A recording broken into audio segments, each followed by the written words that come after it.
Welcome to Zain Live, where everything is discussed and nothing is censored. Today we have with us a scientist, a paleontologist, and also a very popular intelligent design proponent, Günter Bechly from Vienna.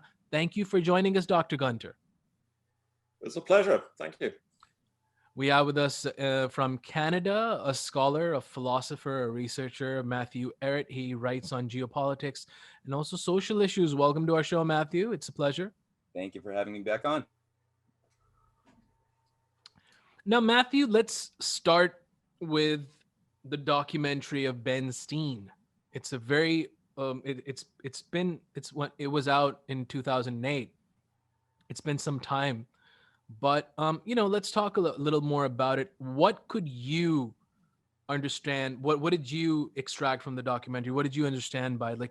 For me, what I understood by the documentary was that even in science, there is elite academics, and if you don't agree with their worldview, you get isolated. And that's how Ben Stein, interviewed a few scientists who did not agree with Darwin's theory or biological evolution, and they were actually fired from their jobs, and they were being isolated, and they were losing their jobs. So I don't know. That's what I understood from the documentary. How did you see it?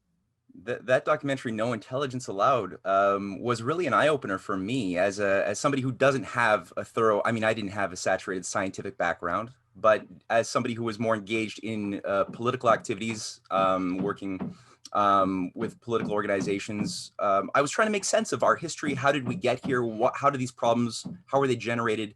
And watching that documentary was a great entry point to expand my understanding of the higher problems of the mind and the false schisms, the false polarizations that were created a long time before I was even born, regarding how either one has to be considered a creationist who believes in a literal interpretation of the Bible and tries to explain all of nature from that, or they have to be a radical absolute Darwinist, and there's nothing in between. And that documentary really clearly got across that you don't have to take one pole or another, but rather the truth resides somewhere both in between and above that polarization when you look at the directionality in nature and the evidence of design, which is just so eloquently expressed in that video. Now, what you just mentioned, that you either have to believe in a literal, interpretation of the Bible or any other religious book, or you have to literally blindly believe in Darwin. Isn't that like another form of blind belief, in your opinion, Matthew? Oh, most certainly. I think anytime you believe in an idea, content, some thing that explains everything absolutely about anything, if you just believe it without having discovered why that's true for yourself, but simply rely on the consensus view of experts as a substitute for your own personal thought and investigation, immediately that becomes, I think, essentially a blind religious faith. It's no longer something that's associated with real knowledge. So I think that, yeah, even though many people might consider themselves even atheists who reject any evidence of design or theism, they might qualify, I think, with my idea as being religious, religious in their own way. Maybe dogmatic is the right word. Dogmatic might be it, but I would say they're religiously anti-God. They don't, and they believe it blindly. Let's get to Dr. Günter. I mean, he was part of the Discovery Institute. He's popular. Many people know his story, but I want him to tell us his story in our show. Dr. Günter, tell us a little more about how you were before you joined the Discovery Institute and your journey, because we all know that you say that you were a diehard Darwinist, as Right. you might call it now. Tell us a little more about your journey. Sure. So I'm a paleontologist. I studied at the University of Tübingen and then made a PhD there on fossil insects, and then worked for 17 years at the Natural History Museum in Stuttgart. That's in southern Germany and is one of the 5 biggest natural history museums in Germany. And for 17 years, I was there a scientific curator for amber and fossil insects in the paleontology department. And never doubted Darwin or even thought about this. That was for me a no-brainer. Of course, Darwinism is true. And of course, evolution in this sense happened. And like it was just said, I also associated most critics of Darwinism with some religious motivation and thought they are Bible motivated creationists and so on. And in 2009, there was a double centennial. There was celebrating the 200th birthday of Charles Darwin and the 150th anniversary of the first publication of his magnum opus of The Origin of Species. And for this event, which was called the Darwin Year, there were certain events planned to celebrate this. And at our museum, we planned a large exhibition called Der Fluss des Lebens, the stream of life or the river of life. And I was responsible for the organization of this exhibition, the scientific organization, but also the administrative part to organize this whole event, which later turned out to be the biggest Darwin Year celebration event in Germany overall. And for this event, for this Darwin exhibition, we planned different subjects, of course, explaining the theory, but also discussing potential critics. And therefore, I researched this issue of intelligent design and creationism, and we planned several modules in the exhibition to illustrate this. And I had planned for this exhibition one thing to make this more, let's say, visual, and I planned a kind of medieval wooden balance. And on this wooden balance, I wanted to put the books of the critics on one side, a large pile of books by creationists and intelligent design proponents and other Darwin critics, and on the other side of the balance, just the main opus of Darwin. And the balance should go down on the side of Darwin to show all the other stuff is irrelevant and light-weighted nonsense. So to have this exhibition item, I had to buy a lot of these books via Amazon, and I had piled them up in my office. And in the preparation for the exhibition, I then thought, maybe I have a look at these books. There could be discussions or questions by visitors of the exhibition. So let's have a look to be prepared to give good answers to these silly questions. And I looked into the books. There were some that met my expectations, some especially young Earth creationist works where I thought, well, that's what I expected. And then I looked into the books of the intelligent design movement, and what I found there were totally scientific arguments, no arguments from the Bible or from religion, merely scientific and mathematical arguments, some philosophical, epistemological issues. And so I thought, well, these arguments are not exactly what I expected, but there should be answers. And I thought, well, as a trained and Ph.D. biologist, I should know the answers. And for most of the questions, I didn't know answers, so I researched further. And the more I researched, the more I became convinced that there is something to these problems, and that these are valid questions and valid problems that show that there are limits to the theory. And so I became more and more first a skeptic and then a Darwin critic myself, but I didn't tell anybody because, of course, I was also afraid of career consequences and risks. And I also watched the movie Expelled during this time, but I thought, well, that's America. In America, this is very tense. Probably in Europe, this is more relaxed and people don't react so harsh. And in 2015, then I decided to become more public, more outspoken about my position, which was criticizing the Darwinian mechanism, not common ancestry or the age of the Earth, but the question, can this mechanism really sufficiently explain the diversity and complexity of life? And then I had to find out that it was like in Expelled. So after several weeks only of my coming out as an ID proponent, the reaction came in, and colleagues started to talk behind my back. Have you heard? Bechly has become a creationist, and how can we help him? So they talked as if I have gone mad or fallen into the brainwashing of some cult. And then they refused to further collaborate with me.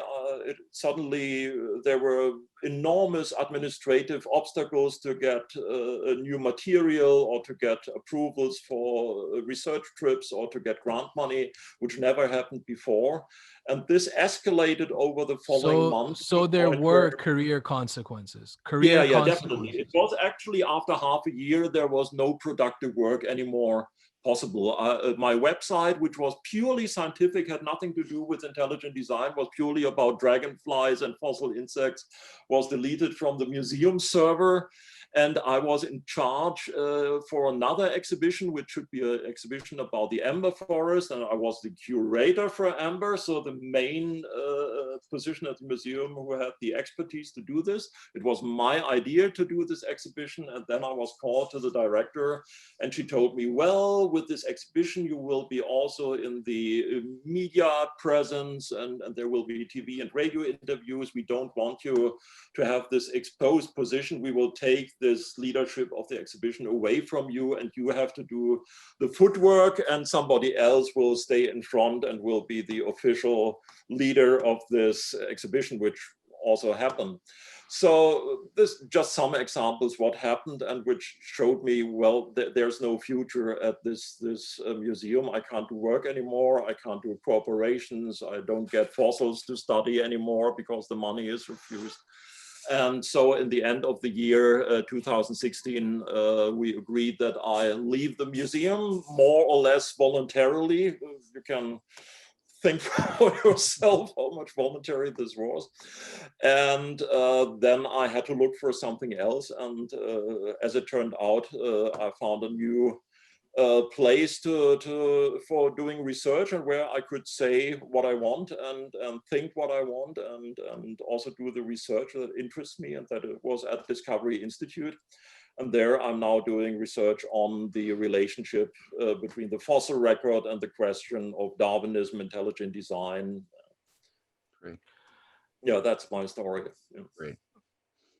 Matthew, from Dr. Gunter's story, where he said that he started thinking and rethinking his opinion, but then he just couldn't come out. And why couldn't he come out? He was afraid of the obviously career consequences. And there, it's not just career consequences. There's so many other consequences that are actually aligned with career consequences. So I'm thinking in my mind while Dr. Gunter was speaking, why is it so hard? I mean, you're either from the left or you're from the right. If you think out of the box, there's consequences. And there are some times when even you and me have some opinions and we don't want to talk about it in public because, oh my God, well, what are people going to say about it? People are going to have their opinions about us. Yeah, will they be censored from social media or YouTube or Why is that so? Why not? Why aren't intellectuals and scholars and scientists and philosophers free to properly think and rethink their opinions? Because that way they can actually innovate in a better way. They can move forward. Oh, that's such a good question. It's such a, I think without going into this ad infinitum or ad nauseum, I think that one of the key problems is the lack of understanding of the nature of the mind of humankind. Because I mean, there's many things that we find similar in the human organism to other species that are there in nature on a material level. The DNA is not that different from other forms of monkeys. But what we find distinguishes our species as a character over the course of thousands of years is the fact that, unlike other species, our populations not only grow quantitatively, apparently always overcoming our carrying capacities when our civilization doesn't collapse into empire and then we have a dark age. But whenever we're able to overcome these limits to our existence, it's through this leaping out of the logical domain of just description into eurekas. We make discoveries and we discover new principles that organize nature, and we apply them in the form of new technologies. We find new things that are resources that we didn't think were resources, that all of a sudden give, again, like I said, it's not just a quantitative, but also qualitative growth of our species. So we can sustain more people with a higher quality of life, higher living standards, and more access to our cognitive potential when we're not just beasts of the field, like sort of just physically laboring, you know, as our ancestors had to do just to make material existence happen. So this happens because, yes, we have this faculty of logic, which is great, and we have our senses, but it's not through simply deductive or inductive reasoning, not simply reasoning that starts with imagined laws that we use to guide our understanding of nature, or simply just extrapolating patterns we see from our senses in nature and calling it a law. It's not just simply one of those two or some combination alone that allows for these eurekas to happen. There's something of an additional leap of creative insight that is very important, and really everybody can do this, you know. So I think that there has been I think a mystification, maybe for political motives perhaps, of the nature of mind over time, so that people don't realize that when we have an idea that animals don't have, we can create a goal and an intention for the future, maybe even an impossible one, and carry out and shape our existence to unfold according to that future state we want to attain. And that is where people say, oh, that's conspiracy theories. If you try to look for that in history and what organizes human history, you're a conspiracy theorist because you believe in intention, and intentions are metaphysical. They're invisible. They're not. So you're crazy. But I just wanted to add. That sort of gets at it. Sorry. I wanted to add this, like, and this is a question for Matthew and also Dr. Gunter, and I would like Matthew to go first and Dr. Gunter to go second. Isn't mainstreaming intellectualism the same as what happened to Tesla? I mean, when Tesla came out, he wasn't mainstream, and he was sidelined. And even Galileo. I mean, mind you, I know Galileo was persecuted by religious people, right? But that was Galileo, right? He was persecuted, yeah. Yeah. You're asking me? I mean, isn't that like the same thing as what's happening right now when you start demonifying intellectual scientists, philosophers? If they're thinking out of the mainstream, you're like, oh no, you either choose the left or the right, or we're not going to accept you. You're going to lose your job. Max Planck once said that when you make a new idea, when you bring a new idea into the human zeitgeist, that it's more likely the case that you're not going to convince the old generation of establishment scientists that you're right. You're going to have to wait usually until they die off, and the next generation is going to be the one to realize and adopt that higher truth.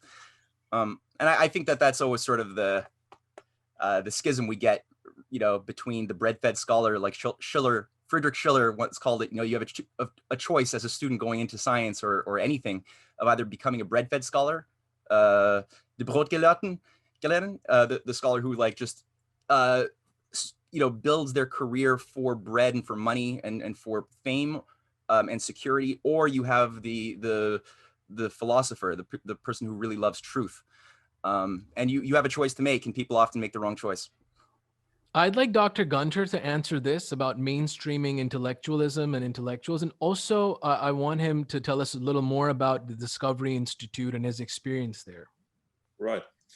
So concerning mainstreaming, I think there is one point that also happened to me when I was studying at university. I thought, well, science is some wonderful enterprise where everybody is just searching for truth, and the scientific community is together looking to improve humanity and so on. But of course, after some years, you find out that in reality, often the question, especially when you have these mainstream paradigms, is also about grant money, about getting the positions, about fame. And so there are very social human issues playing a role that have nothing to do with scientific question and scientific truth. And I totally realized this also during the preparations for these exhibitions. We had this kind of accompanying program, and there was a radio debate, and there were mainstream Darwinists. There was one guy called Thomas Juncker, which is the kind of German Darwin's bulldog, kind of German Richard Dawkins. And then there was a guy who was a complete atheist and naturalist, but he wrote a book called The Cooperative Gene as a kind of critique of Dawkins' book. And he criticized the mainstream Darwinian picture, but from a totally materialist point of view. But even he was attacked and was his credentials were denied and so on. So you could see, as soon as you attack a mainstream paradigm, you are considered as a threat, because there are all these things playing a role: a threat for the grant money, a threat for the positions, a threat for my position to explain the world, to be this kind of new priestly case to can explain everything. So I think this is playing a role, and I think it's playing a special role in biology, because if I compare, for example, physics and biology, in physics, the tension is much less, and physicists can talk about maybe information is the ground of everything, and they can think about maybe the universe is a simulation, and which is basically an intelligent design hypothesis. Just the intelligent designer is aliens running a simulation and not some metaphysical being. So physicists are much more open than biologists. And I think one reason is also historical, and that is that most biologists still live in this kind of 19th century paradigm of a clockwork universe where everything runs according to deterministic laws of nature, and they haven't really made this paradigm shift that happened in physics, where people realize, well, the world is not deterministic, and if you look at the smaller and smaller scale, matter breaks down, and you can see everything is just waves of probability and so on. So materialism really is breaking down in physics, and which is the queen of the natural sciences. So I think there are several reasons why you have this tension if you question the mainstream consensus in biology. But generally, as soon as you question mainstream consensus, you're attacked. If this is climate science or anything else, there are certain questions that are not allowed, and this should also always make you skeptical. When questioning certain things is no longer allowed, then maybe this field feels threatened by the questions. I read your article, Matthew, regarding Thomas Huxley, and I want you to explain it in about 3 minutes, the background and what was your research. And you know, it sort of clarifies how different platforms are influenced. Mm-hmm. Yeah, sure. Well, this came out of my research on the Untold History of Canada series of books that sort of situate Canada within a broader geopolitical history from 1774 all the way to the present. And it focused on a certain period of potential around the time of Abraham Lincoln's victory over the Confederate South in 1865, which when you look at it politically, that wasn't the way a lot of the popular books tell it, but rather you had a lot of British intelligence operations that were supporting the South, French intelligence as well. The world was mostly empire. And Abraham Lincoln had revived a certain system of political economy with his, he had a lot of collaborators. And I read a book by one of them, Henry C. Carey, on the unity of law, the unification of economic, moral, and science.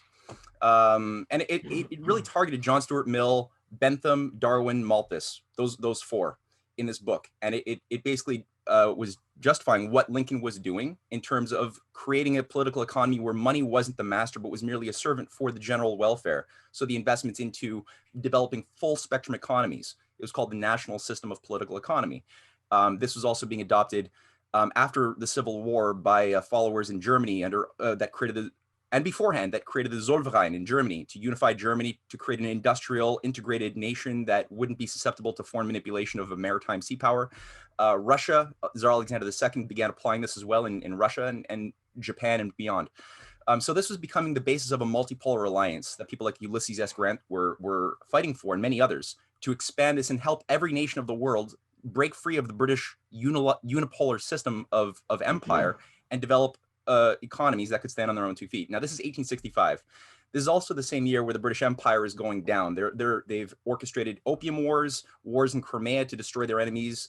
They've expanded themselves very thin, trying to put down Indian uprisings because they, as part of their Malthusian agenda, had to keep populations of the world under control through the use of famine, war, and other things as a part of empire, just as a necessity. Thomas Huxley. Yeah, so Thomas Huxley becomes a young creative person with a lot of wit who's discovered early on by patrons, and he has skills that they don't have in the higher sort of lazy upper management of the empire. And they start recruiting him and giving him more authority quickly. And Huxley begins organizing these debates, always pitting some creationist Anglican fanatic with himself, usually defending Darwin, and publicizing them. And in the course of doing this, he creates two things: a think tank called the X Club in 1865 to sort of help reorganize the empire by bringing together leading scientists of every single field, biology, chemistry, geology, astrophysics, who had a sort of misanthropic worldview. John Tyndall, Herbert Spencer becomes a member of this. Matthew Arnold in education becomes a member of this think tank. And out of this, they create Nature magazine to help advance through a propaganda mechanism, the Darwinian view, to get rid of all other theories that were prevalent at the time by people who were answering the obvious evidence of evolution, but through like we had people like Lamarck, Cuvier, Karl-Ernst von Baer, James Dwight Dana. Many scientists of the 19th century were answering it by recognizing the directionality, the creative leaps that were inherent in both nature and also of the human mind. And they wanted to just get rid of these guys and only have this fake debate. So this is where Thomas Huxley comes in, and he creates a completely new approach that becomes a defining, governing doctrine of the empire as it reorganizes itself at the end of the 19th century and into the creation of the 20th century of war. And I mean, that's a whole other story that I write about a lot. But anyway, that's where I got at that. And Nature magazine? Nature magazine is 1869. It was created by the X Club, yeah. They call themselves that. I'm not giving them that name. Now, I want to ask a question to Dr. Günter because this is his domain. Dr. Günter, many Islamic philosophers accuse Darwin of plagiarism in Darwin's book, The Origin of Species. Okay, why do they say that? This book, The Muqaddimah by Ibn Khaldun. He is a Muslim philosopher and scientist. Now, in this book, Ibn Khaldun asserts that human beings developed from the world of monkeys in a process by which species become more numerous. In chapter 1 of the Muqaddimah, he also states that one should then take a look at the world of creation. It started out from the minerals and progressed in an indigenous gradual manner to plants and animals. Now, natural selection and all those things were, I just summarized what he said. Now, did Darwin in any way claim in his book or even gave reference that there were other philosophers or scientists that are of the opinion or anything? Did he give any reference in his book? It's just a question. So certainly not to this book, which actually I also didn't know, and I would suspect that Darwin wasn't aware of this book from the Islamic philosopher. What is important to understand, I think, is that it wasn't like Darwin was coming around and before everybody believed in seven-day creationism, and then Darwin brought this view of evolution and common ancestry. Most intellectuals at the time of Darwin were already considering some kind of natural development. This idea goes back to the ancient Greeks already. And there are some of the precursors of thought. Among them, of course, was Lamarck, but also Darwin's own grandfather, Erasmus Darwin. So Darwin's quoted some intellectual forerunners which influenced his thought. I think the real crucial part in Darwin, that is also the crucial part that I'm critical of, is not the question of common ancestry. I think there is substantial evidence in favor of common ancestry. But the crucial thing that he innovated together with, not together, but parallel to Wallace, is this idea of a mechanistic process of random variation and then this filter process of natural or sexual selection. And that is the crucial thing. And if this mechanism fails, then Darwinism is wrong, even if common ancestry is correct.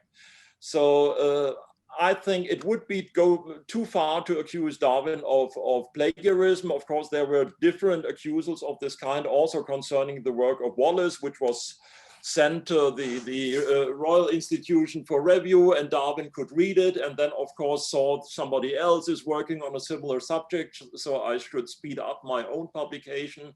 There are some concerns, but it looks like Wallace himself didn't have the feeling that Darwin took advantage of the situation.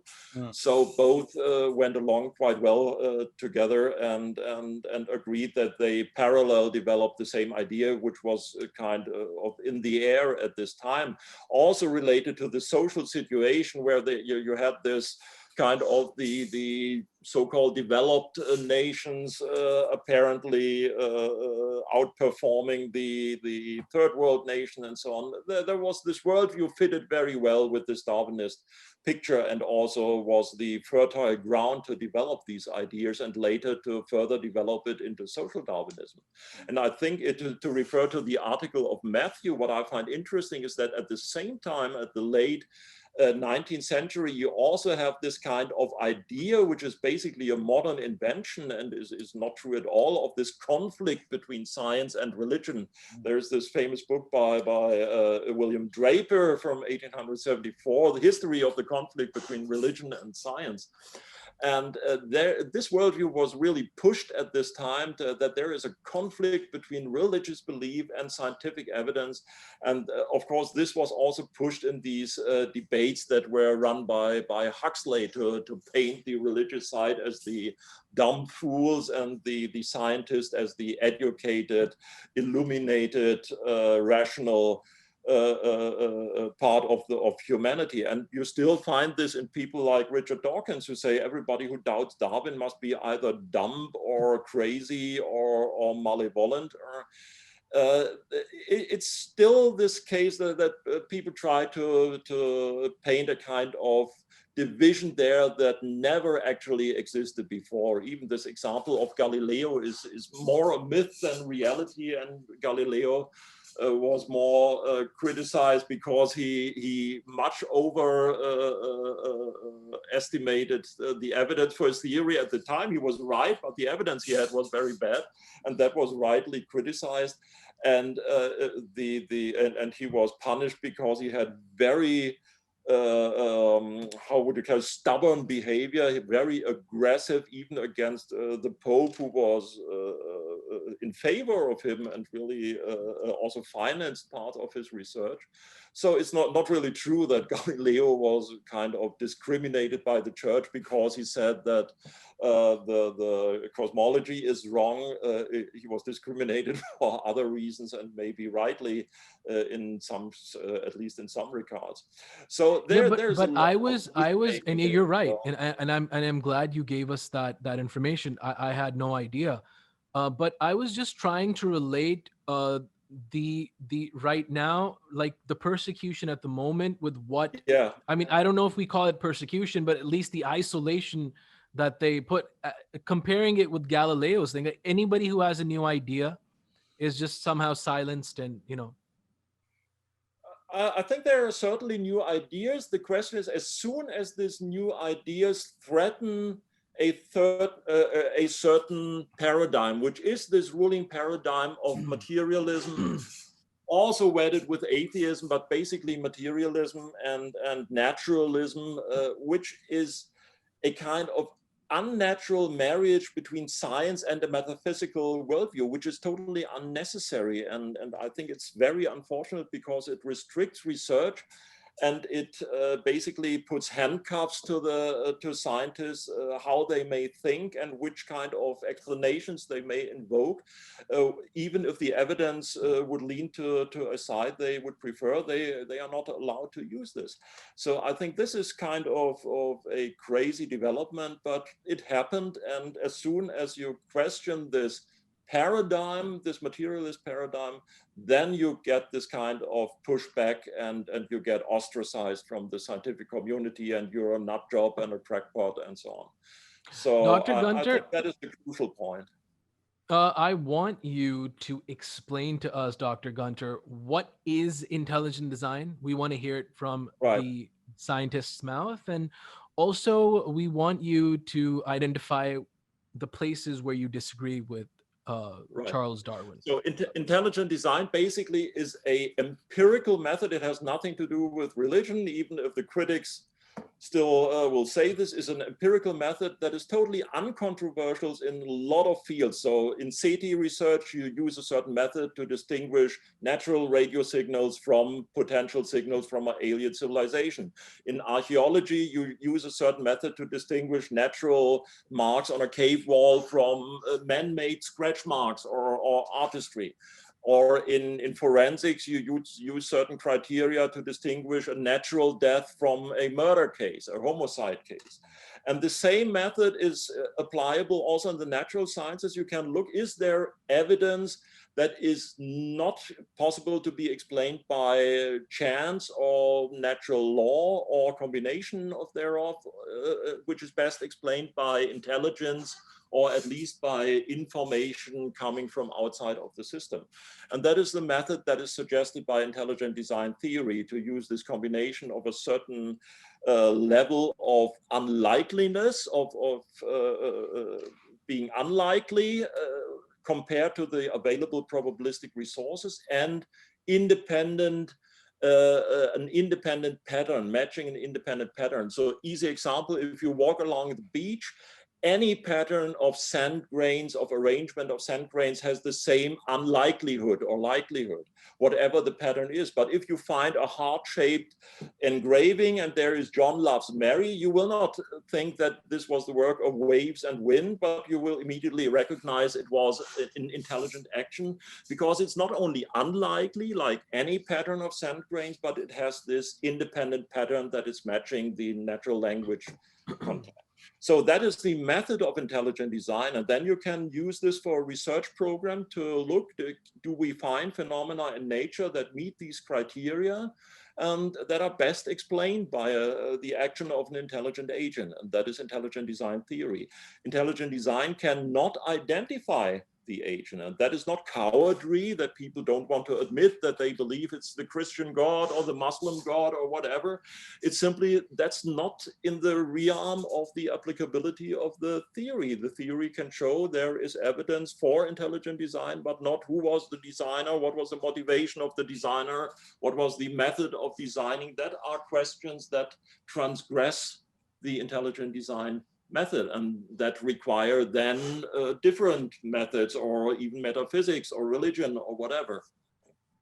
And that is, and you've beautifully said this, and that is exactly what is practiced in forensics. 100% correct. When you're at a crime scene and you're trying to get some, and the similar thing, Matthew, we're doing on Mars and other planets. This is exactly what we're trying to do. We're trying to find some sort of a sign of an alien life, or some sort of a sign so we can, but when it comes to God, there is a problem. But if it's aliens, it's fine. I mean, it's just, it's biasness from the materialist or atheist lot. Dr. Günter, last question, and then we get to Matthew. Which points do you disagree with Darwin?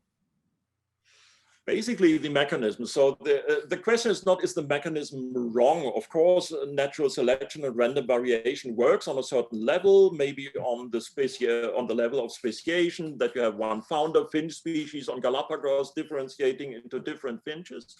But the question is there a limit to the mechanism? And I think there is very good evidence, theoretical evidence, mathematical evidence, but also empirical evidence, for example, from the fossil record, that this process cannot explain the major transitions in the history of life. How did multicellular animal life come into being? How did certain complex organs come into being? The eye, the brain, the bird feather, the placenta in mammals, and all this kind of stuff cannot be explained, in my view, with this process of random copy errors and natural selection. No computer engineer would claim that you could transform Windows XP into Mac OS by randomly changing some bits in the code.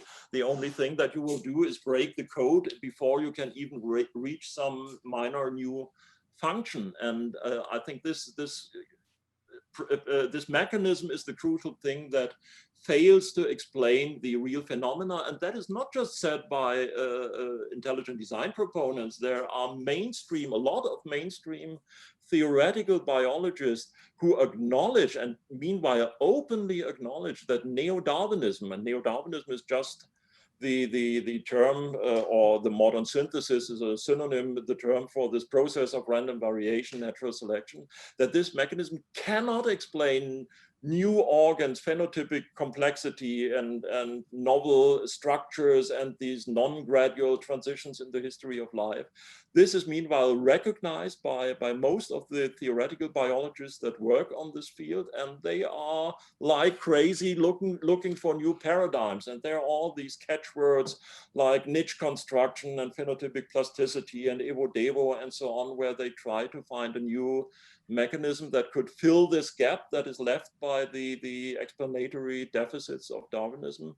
But there has nothing come up yet. And I think the interesting time will start maybe in 10 years, when all these different approaches have failed as well, and people will start to face the fact that there has to be a fundamental paradigm change to really explain the complexity of life. Well said.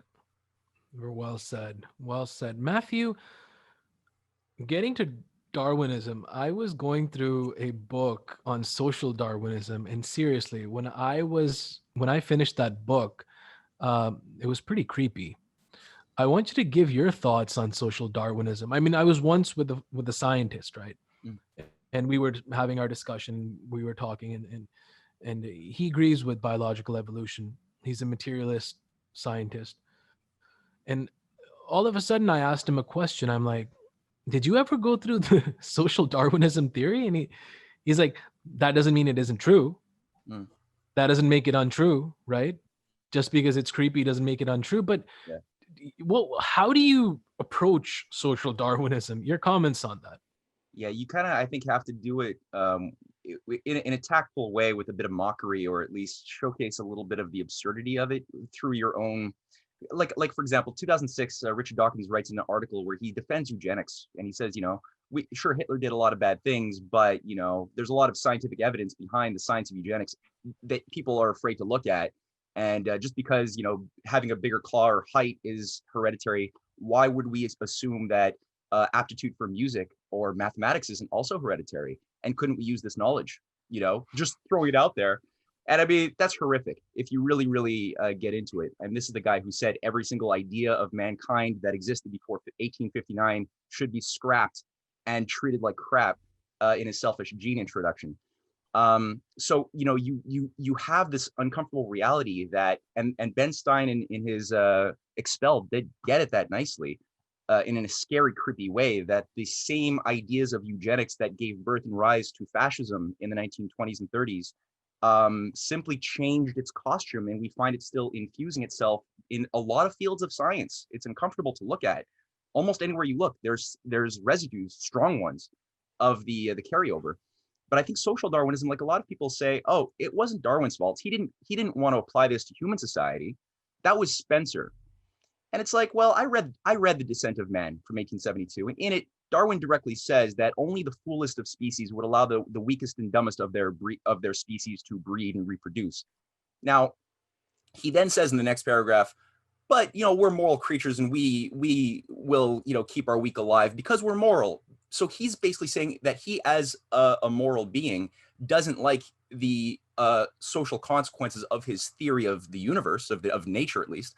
But it doesn't mean that that it doesn't apply. Like Herbert Spencer was just honest about it. He was like, no, let's not lie to ourselves. if we want to act according to natural law, let's just be serious. And Galton took it even further into a genetic world. But this existed before even Darwin. Like, there was social Darwinism. I always make this point. Before there was Darwin, Darwin admits in his autobiography that he got his idea in 1838 when he was on the Beagle by reading Malthus's Essays on Population. And he says, oh, then I had a theory by which to work. And who was Malthus? He passed himself off as a priestly man, a pastor, but he worked for the British East India Company teaching economics. And he was, you could read in his editions of this essay that was super influential that that because human populations always reproduce geometrically and resources in agriculture arithmetically, that at some forecastable future point, so when you linearly do an extrapolation into the future, there will be a breaking point crisis, which it's the role of the governance of the political governance to manage the population through what the tools nature gave us. And Malthus is very clear that famine, war, disease are the tools that we have to use as the dismal science. And the fact that, Darwin got these ideas and says so from Malthus. And Malthus got these ideas. They were the British Empire that he worked for was doing this anyway. It was just called Hobbesianism, and he gave it more of a, I guess you could say, a scientific veneer, which was made even more, I guess, adaptive to the realities of the day under Darwin and Huxley. But really, this is a system which goes beyond, as far back as we look in history, we could see evidence of empires needing to justify their existence through some scientific veneer to manage populations and keep people from actualizing their creative potential, which always disrupts. It's a disrupting influence to empire that wants to monopolize everything and keep things static. They see disequilibrium as an evil that has to be crushed. So that's one of those things that I think people have to look at in science as well as in politics and history.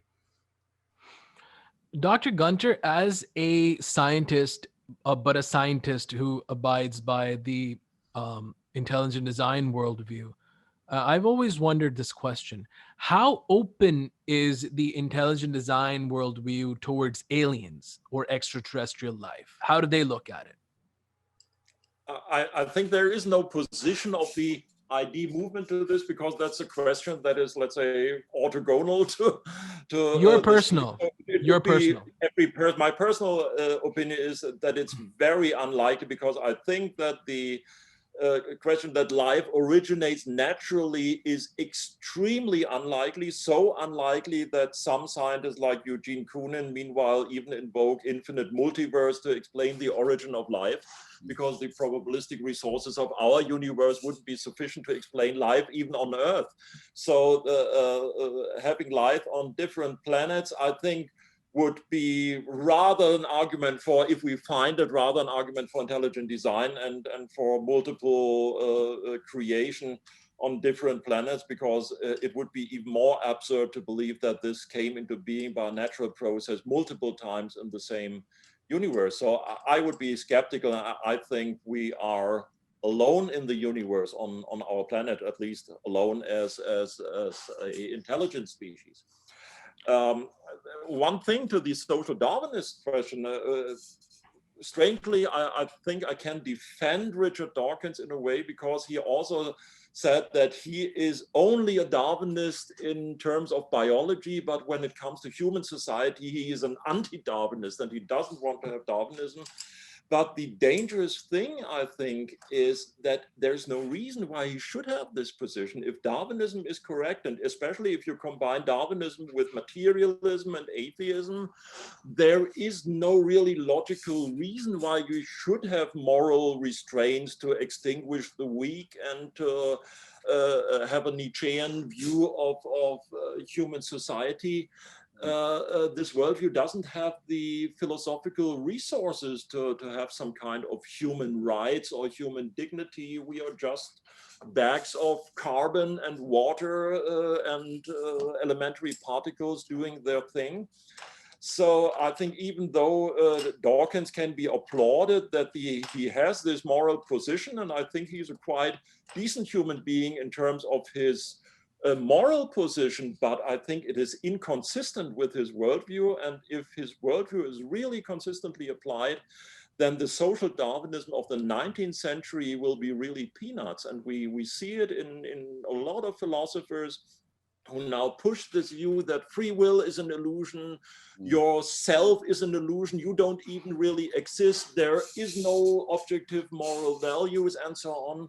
So this will be a deconstruction of everything that makes us human, and ultimately say we are nothing but robots, which is also something that Dawkins and Daniel Dennett affirm, that we are kind of wet biological robots and nothing else. And this, of course, if everybody would really believe this and would really act consistently to this belief, would be an absolute nightmare for society. So I think beyond the scientific question, there is certainly the social question that this is a worldview that potentially has very dangerous consequences. I mean, if we ask them about morality, they start injecting us with Sam Harris's book, The Moral Landscape, Yes. right? Where he tries to argue that science gives us morality. And I read that book. That was extremely flawed. Because he starts from the assumption, if we want to have well-being, then we should do, but that is not a categorical imperative. It's just this condition that he presupposes that human beings or conscious beings should flourish. Why? I think cabbage should flourish, or sand, or whatever.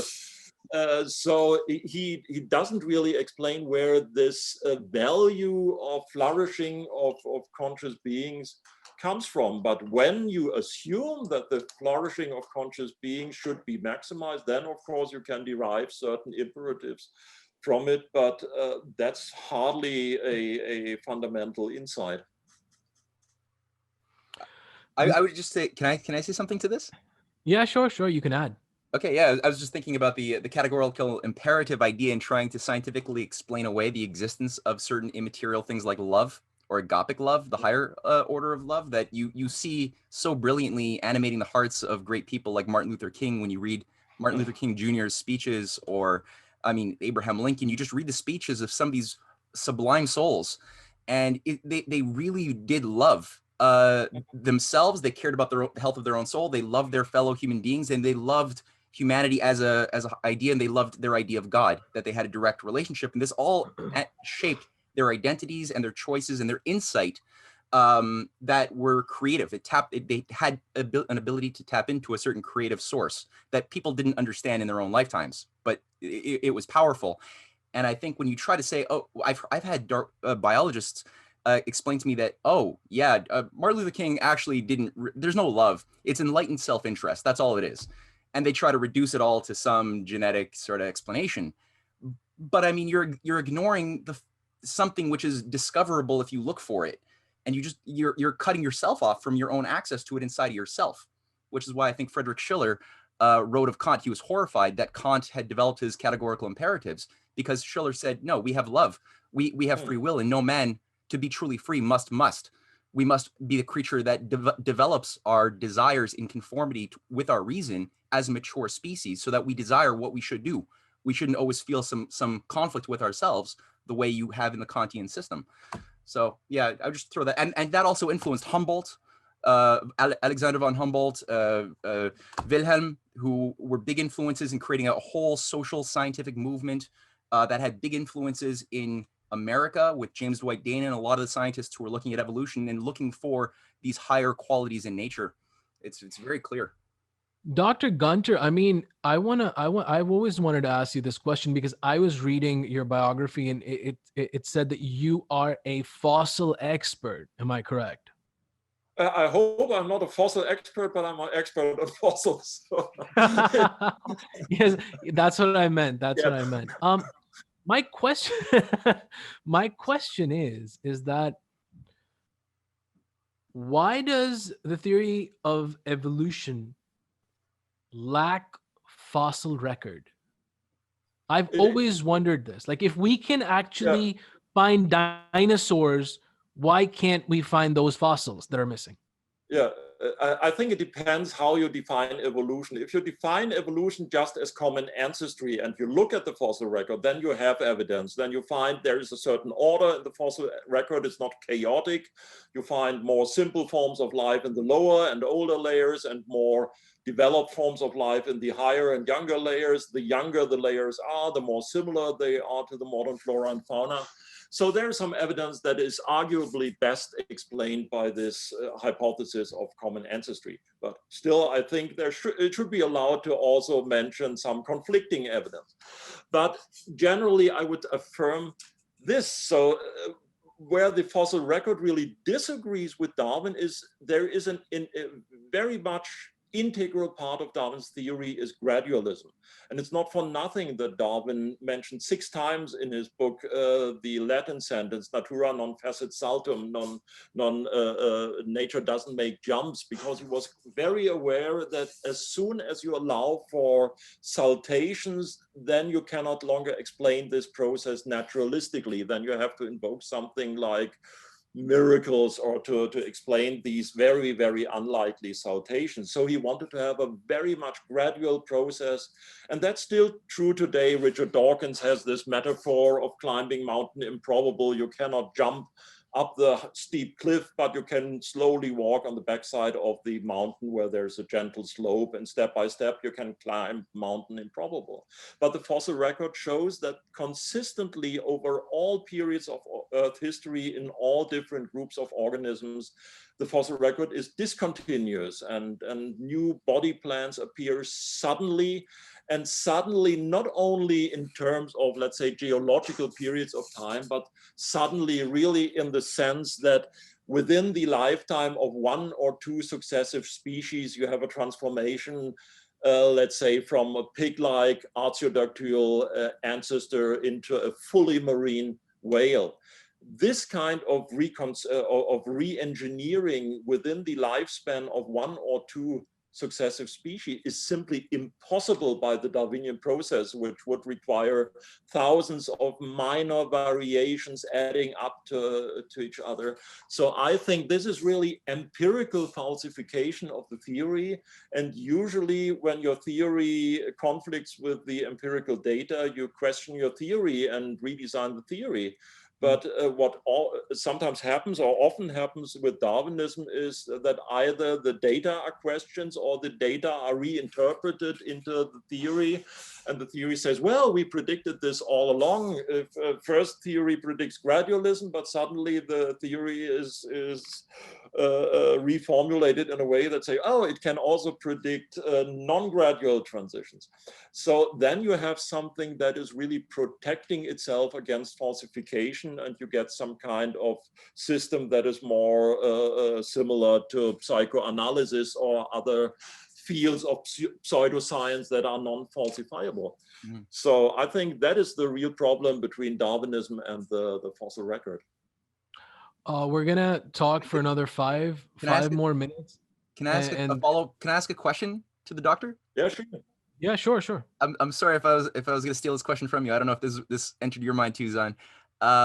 What do you think would be a more fruitful mechanism to look for to account for the empirical evidence in the fossil records? Is it something astrophysical, or what would be the better, more fruitful line of investigation you would recommend? That's already happening. So for a while, all kind of catastrophism was shunned by evolutionary biology. Meanwhile, catastrophism is very much incorporated into the theory. You have all these events, meteor extinguish the larger dinosaurs and so on. You have these mass extinction events that are explained with catastrophes.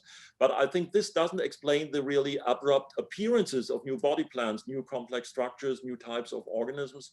And I think there you need some kind of saltational mechanism that, in my view, requires some influx, at least influx of information. And there is a lot of difference between intelligent design proponents. A lot of them will invoke this kind of divine design. I rather think in a more indirect way, and could imagine that it's some kind of quantum computation, that you have entangled DNA, and if you have these different branches of the wave function, then certain branches are more likely than others. And then you have some also some intelligent input, but on another level. That would be, the intelligent would be on the level of the structure of the wave function, for example.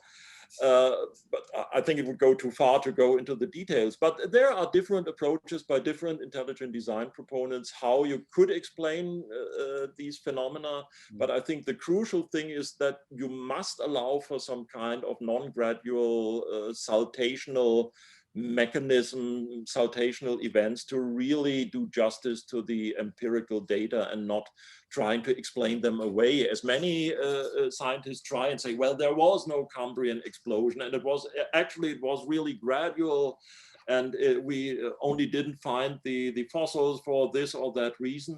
But if you really look at all those cases, you find that the data are quite clear, and the statistical support is so good that we have good evidence that this is not an artifact of undersampling. We haven't looked enough, but is really something that nature wants to tell us.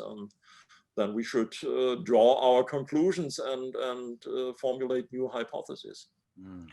Dr. Günter, when I look at the Discovery Institute, I look at books of Stephen C. Meyer, Signature in a Cell. I look at works of Dr. Bechly. I look at your work and your books.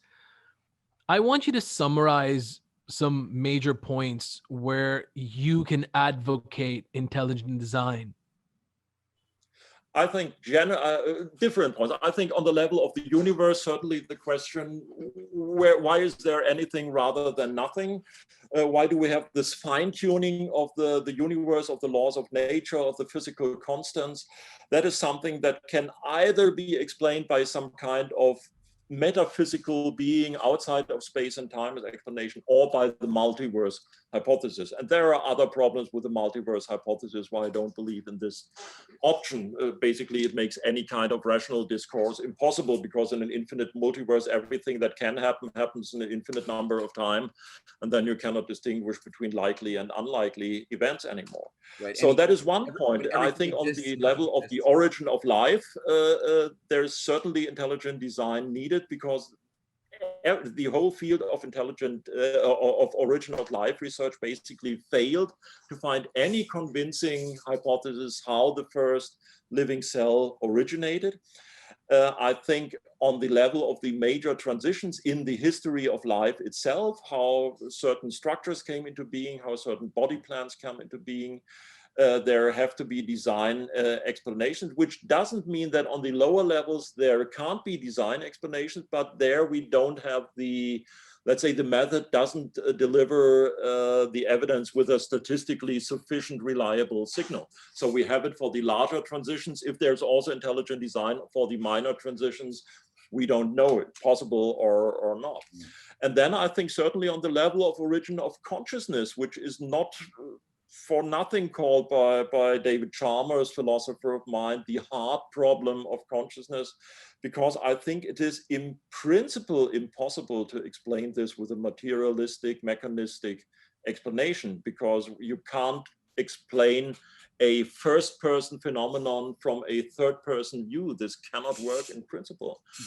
And finally, the question, morality, are there objective moral values, something? I think there can be no Darwinist explanation for this. Every Darwinist explanation will ultimately boil down to something like, I scratch your back, you scratch my back, and reciprocal services and so on, but not really what we mean by self-sacrificial love and acts like that. So I think these are the different levels where intelligent design plays a role. Also on this question, habitable zone of the planet, the interaction of the different chemics. So, there have been recent books, wonderful books by Michael Denton on this fine-tuning on the level of oxygen, of water, which all have to play together to allow not only life, but intelligent life that can discover the universe and ask fundamental questions.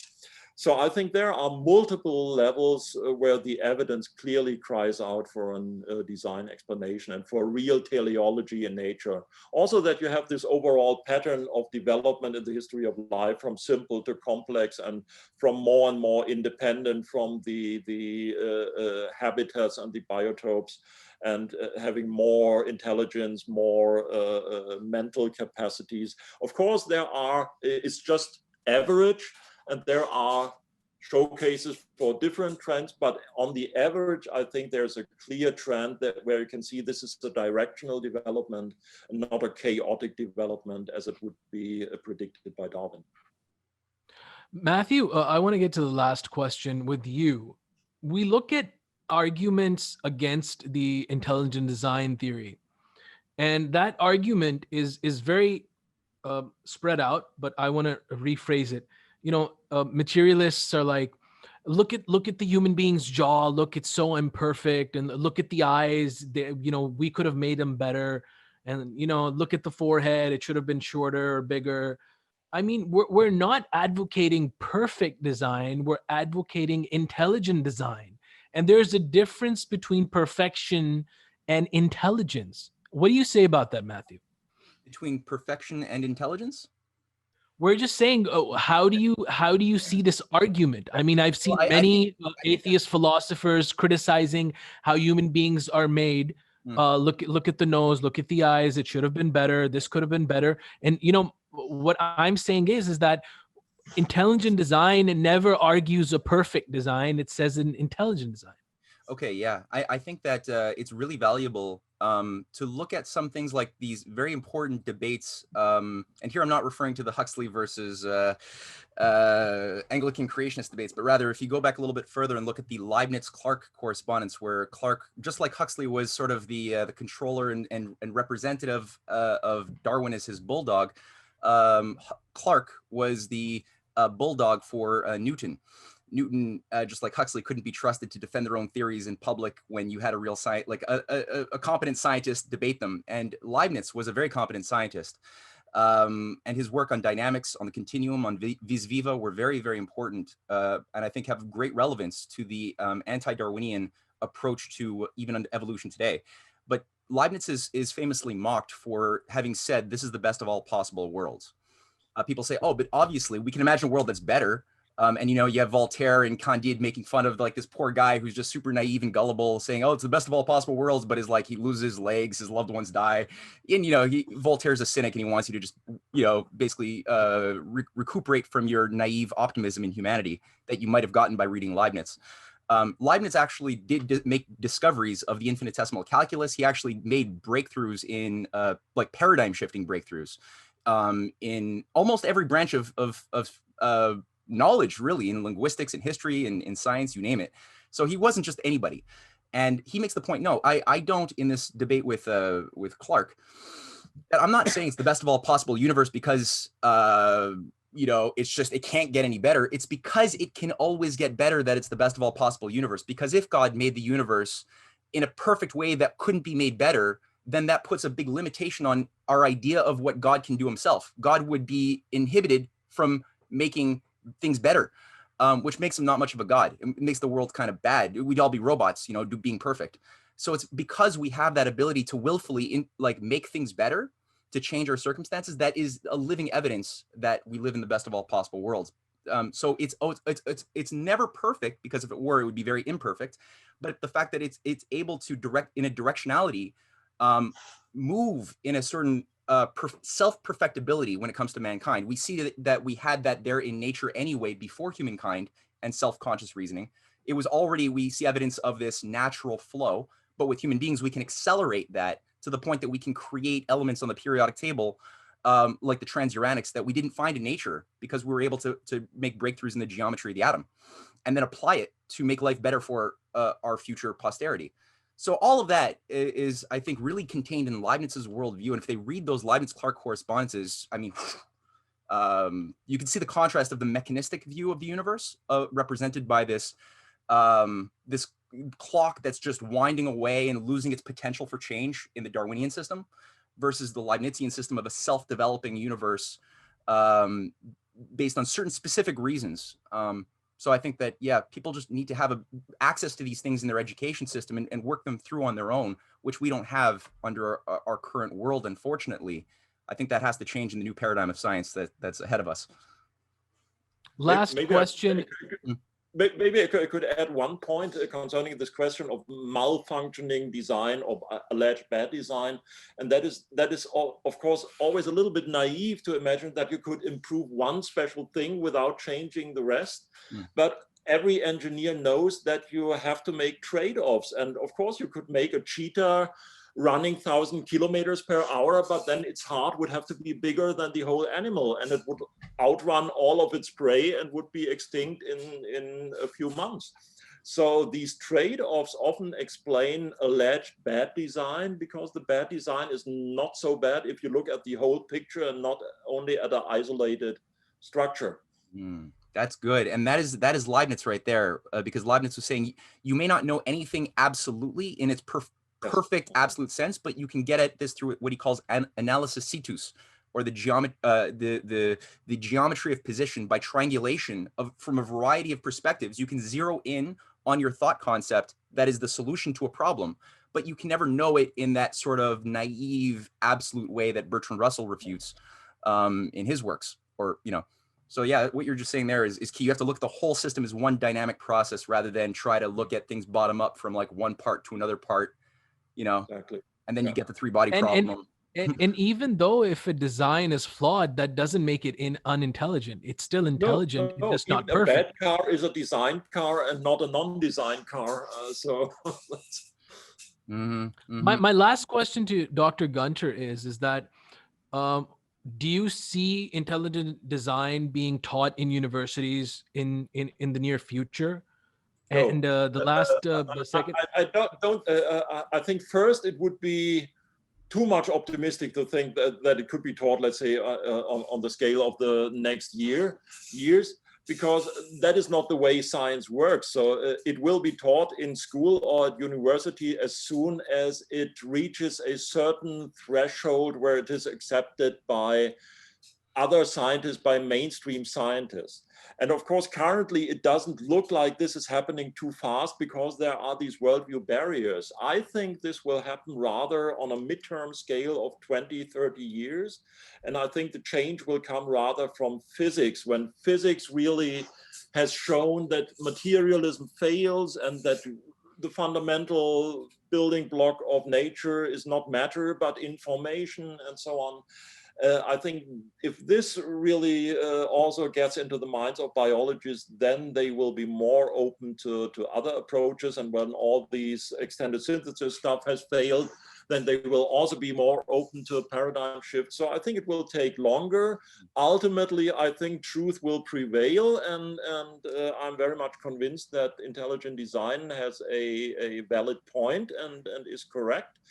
But I think it would be naive to think that it will happen on a level of 5 or 10 years. That's not how science works, especially in these loaded issues like materialism and evolution. Dr. Günter, just a few minutes and then we wrap this up. If there is one argument which you think is strong against the argument of intelligent design, the theory of intelligence, which argument would you say comes close to that? I think the best and the only possible alternative is really this multiverse approach, not only on the level of the cosmological phenomena, but also on the level of origin of life and later events in the history of life. Even for these major transitions, the multiverse has already been invoked by scientists in publications. So I think this is the major alternative to invoke this kind of infinite options of infinite alternative universes where everything happens and then, hey, here we are, because if we wouldn't be here, we couldn't ask the question. So this kind of anthropic reasoning. And I think it's the most important thing to do for intelligent design proponents and is to show that this hypothesis is flawed. And it definitely is flawed, and that is realized, for example, in cosmology by the so-called measure problem, which is the problem how to partition infinity and still arrive at finite probabilities. And that has been realized, for example, by cosmologists like Max Tegmark as the biggest crisis in cosmology, because on the one hand, they have to postulate this kind of infinite multiverse. And on the other hand, it totally makes quantum mechanics obsolete, because in quantum mechanics, it's built on finite probabilities. And in the multiverse, or also if you invoke the many worlds interpretation in quantum mechanics, everything happens with the probability of 1. So I think if you can refute the multiverse, then intelligent design will be the last man standing. Thank you so much, Dr. Günter Bechly, for being on ZanCon Live. It was a pleasure having you. It was a pleasure. Thank you for having me. Thank you so much, Matthew Ehret, for being on ZanCon Live. It's always a pleasure having you. It was a pleasure to be on, and thank you, Dr. Bechly. That was really, really enriching.